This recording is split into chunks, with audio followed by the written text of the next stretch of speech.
Number 4 in this series of 13 things that mentally strong couples don't do is a very interesting one. Mentally strong couples don't become martyrs. And I love that Amy Morin includes this in her book, because as a relationship coach, I so often see how detrimental it is when one person, or sometimes both people, insist to be a martyr in the relationship. Apparently 47% of people feel resentful about the amount of work they do and the sacrifices they make for the relationship.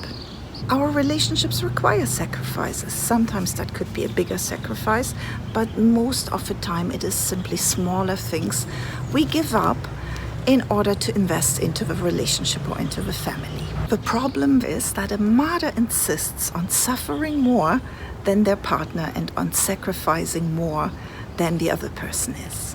When are we on the way to become a martyr? For example, when we argue a lot who contributes more to the household or to the relationship.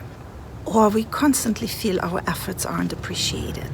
Or we feel we always have to abandon our own needs to put our partner's needs or the needs of the family first. And that is very typical for a martyr, we resist or refuse help when someone offers it. And the impact that has on my partner is that they feel guilty. Being in a relationship with a martyr means it is impossible to remove this burden that my partner insists on having to carry all by themselves. So the solution here is definitely balance. Like all energy, being helpful and giving exists on a continuum. On one end, of course, of a continuum is a person who refuses to give anything and make any sacrifices, and that person would probably best be alone, because relationships require that we make compromises and give certain things up that we can do as a single person. On the other end of that continuum is the martyr, the person who thinks, I have to do everything myself. I never get help. Or they say and believe that the help they get is just not enough or just not right. Ideally, we would like to make healthy sacrifices with joy. It's an investment into your relationship, into your future together, and into your family. See sacrifices as a choice, a voluntary choice. Nobody puts a gun to our head and makes us sacrifice something. We have a free choice to give or not to give. What is also a characteristic of the martyr is that this person often suffers for no real reason. It's that person who can't go to bed until 2 a.m. because the work still needs to be done. Or someone who insists on cleaning their house daily and refuses to get the help of a cleaning lady or a family member who wants to pitch in. Or the person who takes the last flight home from a business trip and then still goes to the office the next morning. Or somebody who refuses to entrust the babysitting to anybody because they feel they need to be the perfect parent. And of course, when our babies are little, we might want to do this ourselves. But after a certain point, it is also healthy for the children to spend time with other people who babysit and look after them. What is behind being a martyr? It is often a need for validation and appreciation, a need to be recognized. That might even have originated in childhood. If you have a partner who has tendencies to be a martyr, here's what you should do. Keep acknowledging their feelings. You don't have to agree with their feelings. I talked about this in another video. You can still acknowledge them. It's their personal experience based on their beliefs. So simply acknowledge how they feel and keep giving them appreciation. For example, instead of saying, the house doesn't need to look perfect all the time, you could say, I know it's important for you to have everything organized, clean and tidy, especially when we're having guests come over. I also get that it's frustrating for you that I don't organize things in the same way. However, I'm very willing to help. Put me to work. Offer your help one time and then step back. If they say no, you can say, If you change your mind, let me know, because the person who's the martyr also has to learn to accept help. When we have tendencies to be the martyr, we need to learn to make requests instead of complaints. A complaint afterwards is pointless. Let's make a request beforehand. Often that requires changing how we think and what we believe. As a belief change coach, I help people their limiting beliefs. For example, a person who feels nobody ever helps me would benefit from the following supportive beliefs. The world is full of helpful people. I'm comfortable asking for help. Or as an intermediate step, every day I'm more and more comfortable asking for help. It's okay for me if the other person says no to one of my requests. I am capable even when I ask for help. One of the limiting beliefs could be that the partner or just the other person doesn't do things right. In that case, a supportive belief would be, it's okay for me when other people do things differently. I allow my partner to help because it makes them feel good to contribute.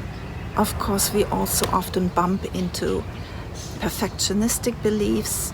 We all have this inner perfectionist that can pipe up at times, is convinced that everything has to be perfect all the time, or that we have to get work done in a certain time frame.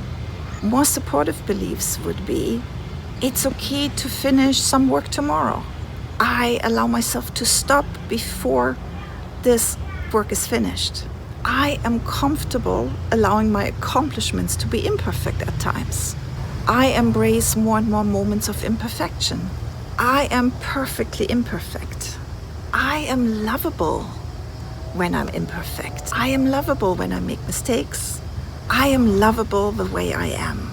If you are the martyr and you want to stop this, start by asking yourself 2 questions. Question number 1, what am I gaining by being a martyr?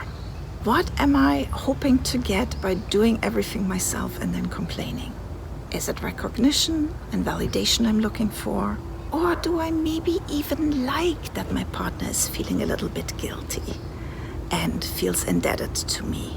If you have trouble asking for help, question why that is. Ask, what does it say about me when I'm asking for help? Does it say I'm lazy or I'm not capable? Then you have found beliefs that you can change. And once you've changed these beliefs, you can allow your partner to make things more equal so that you need to complain less and you can work together more as a team. Because refusing to be a martyr makes you stronger. It allows you to be a team, and the acronym TEAM stands for Together Each Accomplishes More. The other thing you gain from stopping this way of looking at life and at your partnership is that you both feel seen and heard and recognized. You both feel understood, and hence you have the experience of being less alone. In the end, that's why we are in a partnership. We all want to be seen and heard and accepted. There are common traps people can fall into with this topic. You actually need to directly ask for help, make a request. Do not make passive-aggressive little comments or show any other passive-aggressive behavior like sighing or sulking. Another common problem is that there are simply disagreements about what needs to be done. These disagreements could be in regard to the household, how tidy should it be, how clean, in regards to the kids' activities, how many things do they need to do and how much does each parent have to do for this, or maybe in regards to relationships with family members. One of the biggest traps is when you refuse acts of kindness, especially from your partner. You're depriving your partner of an opportunity to feel good, because everybody likes to help and feels good when they can be helpful and kind. When you ask for help, you're actually giving the other person a gift. Remember that. So accept acts of kindness and help.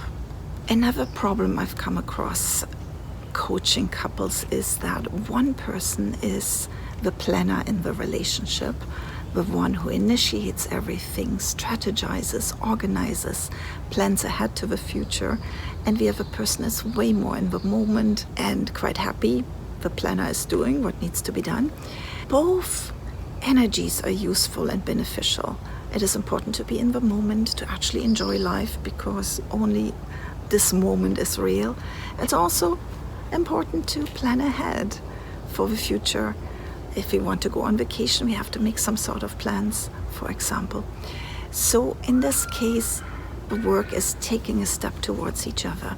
For the planner to realize what the partner is doing, being in the moment, letting things be, is very beneficial and is exactly what they need. And for the person who is less of a planner, to step up to the plate as well and take on more of those tasks, to take the initiative in certain areas, or to take care of certain things that involve planning. Like with all these little videos, now we come to the last part where I give you some conversation starters if you want to bring up the topic with your partner. You could ask your partner to give you an example of a time when you accepted help from them and it felt good to them, or an example of a time when it was the other way around, when they accepted help from you and even though it was hard, it felt good in the end because you worked together on something. You can also talk about times when you have shared a workload successfully. That's it for this video in the series. There is 9 more for you to watch. You can pick and choose which topic interests you. This is Angelica, your relationship coach. Until next time, bye-bye.